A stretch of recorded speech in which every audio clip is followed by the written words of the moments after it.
Nobody has ever accused Marjorie Taylor Greene of being the sharpest tool in the shed.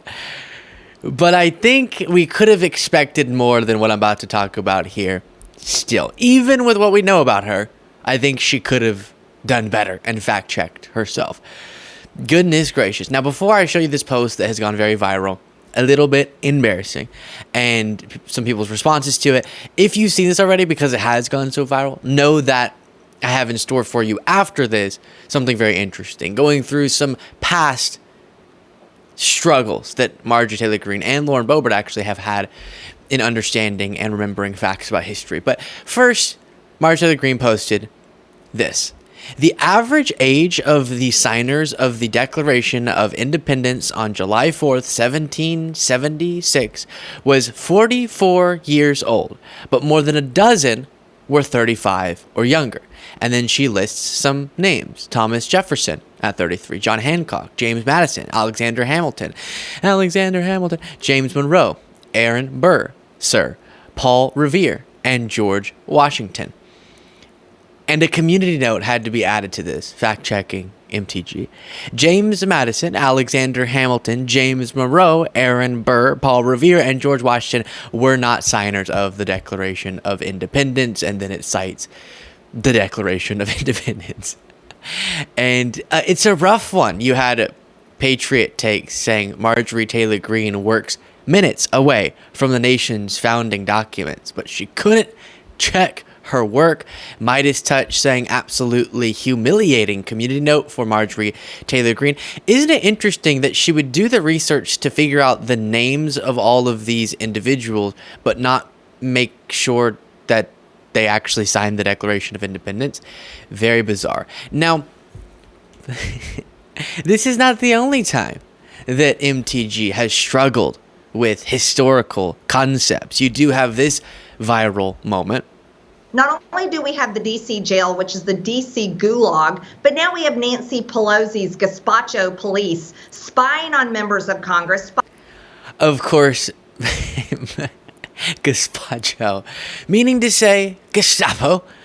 And one that I think is just truly stunning is Marjorie Taylor Greene posting this some time ago. Tonight, I stopped at the Wilder Monument in Chickamauga, Georgia, which honors the Confederate soldiers of the Wilder Brigade. I will always defend our nation's history. And some shots there, her doing a sort of dramatic side profile, just contemplating the Confederacy. You know how we do. Now, one little issue. This is a monument to Union soldiers. So not only is she perpetuating this ridiculous idea by saying I'll always defend our nation's history, that by not wanting to celebrate the Confederacy with monuments, which monuments are celebrations, they're honoring people, movements, etc. That by not wanting to celebrate, you're trying to erase history. No, erasing history is pushing ideas about what historical events were. What were the causes of something that are not accurate, as we hear so often in MAGA? But not only is she pushing that idea, that we have to have big monuments to the Confederacy to be able to learn about it, but also it's a Union monument, so she's wrong about what it's even for. And she could have found out. You can see, now you can split screen, Jade. You could see in this photograph, there's little plaques. I bet a pretty penny that on those plaques they have explained what this monument's to. But God forbid Marjorie Taylor Greene reads a little bit at her visit. So that is another example. And then let's switch over to another prominent MAGA figure and her historical struggles. Midas Touch recently, because of July 4th, released a piece called 3 Times Lauren Boebert Bungled July 4th Facts, and they go through some of these moments, including this one. And they declared independence from a tyrannical king before they were independent. They declared it. And then they didn't just stop there. They celebrated that freedom, that independence, as though it already belonged to them. But they didn't stop there. Then they went out and fought the war for 11 years until that independence was truly manifest. All right.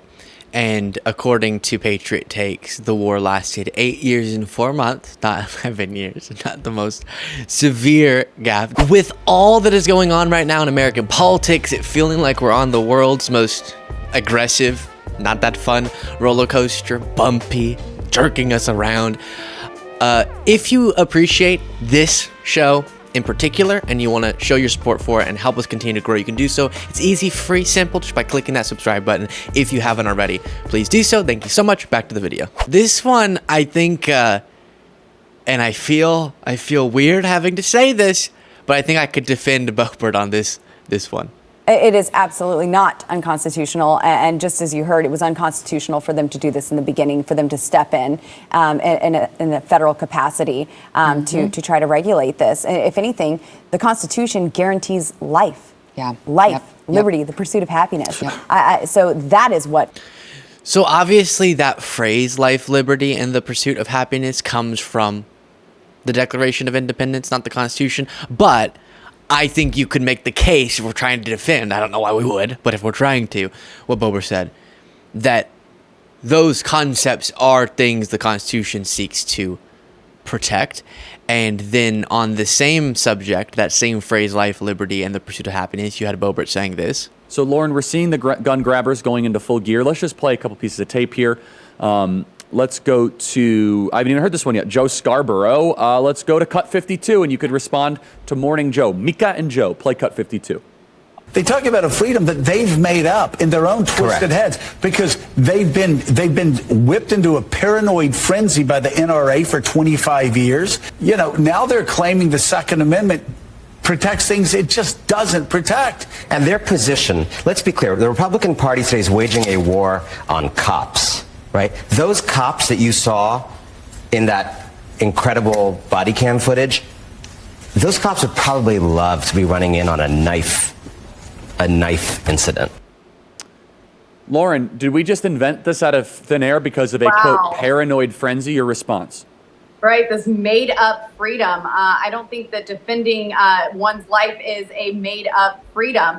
It's right there in the preamble. We have the right to life, liberty, and the pursuit of happiness, or personal property, whichever rendition or whatever version you want to go by. But also, right, whichever rendition of the song of the Declaration of Independence that you go by. There's no version. The initial draft of the Declaration of Independence was life, liberty, and the pursuit of happiness. Obviously, there's historical context of what's that inspired by, being the John Locke life, liberty, and property thing, but there's no rendition of that, and she seemed a little bit confused. But then you have this, not really a confused moment, but instead just a fundamental misunderstanding of our founders' intentions. The reason we had so many overreaching regulations in our nation is because the church complied. The church is supposed to direct the government. The government is not supposed to direct the church.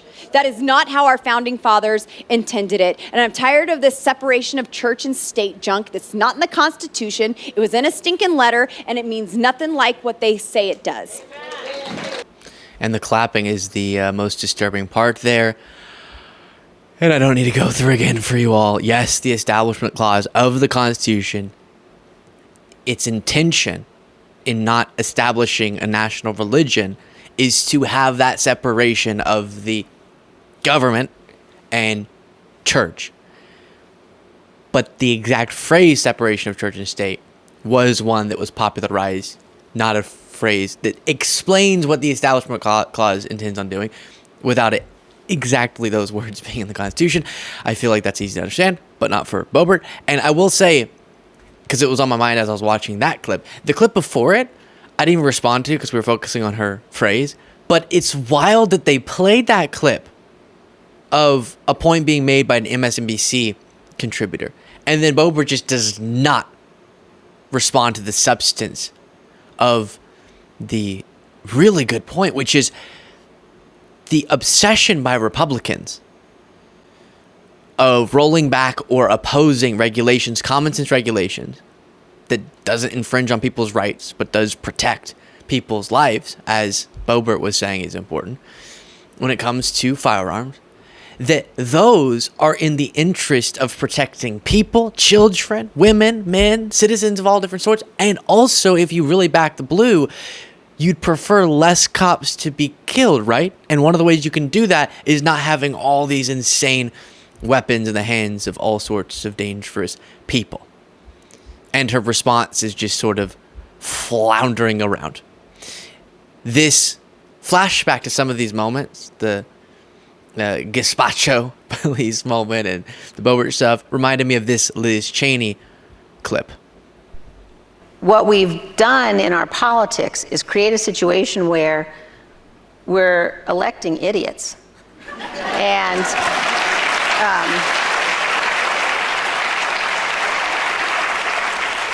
so I don't look at it through the lens of like, is this what I should do or what I shouldn't do? I look at it through the lens of how do we elect serious people?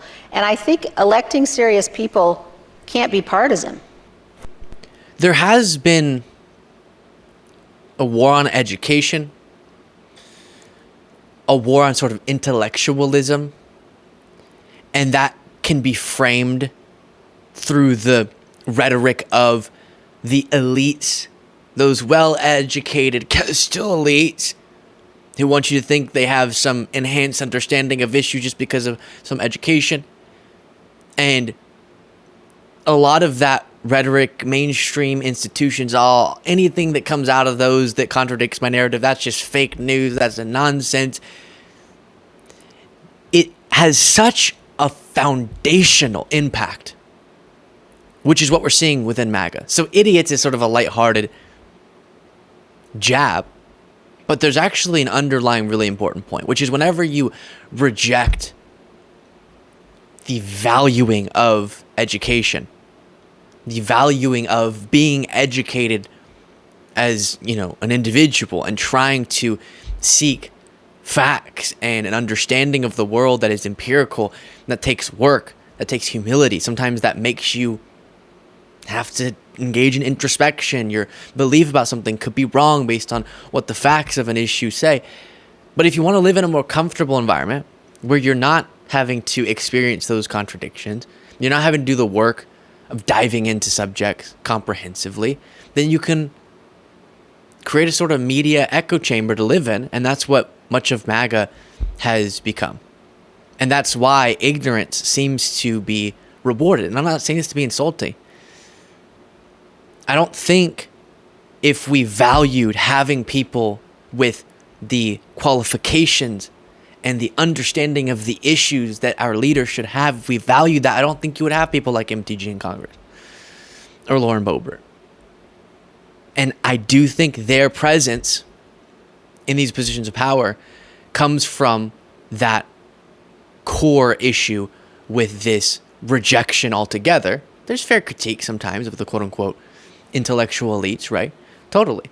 But the rejection of expertise, the experts being something you say derogatorily within MAGA. Oh, the experts say that?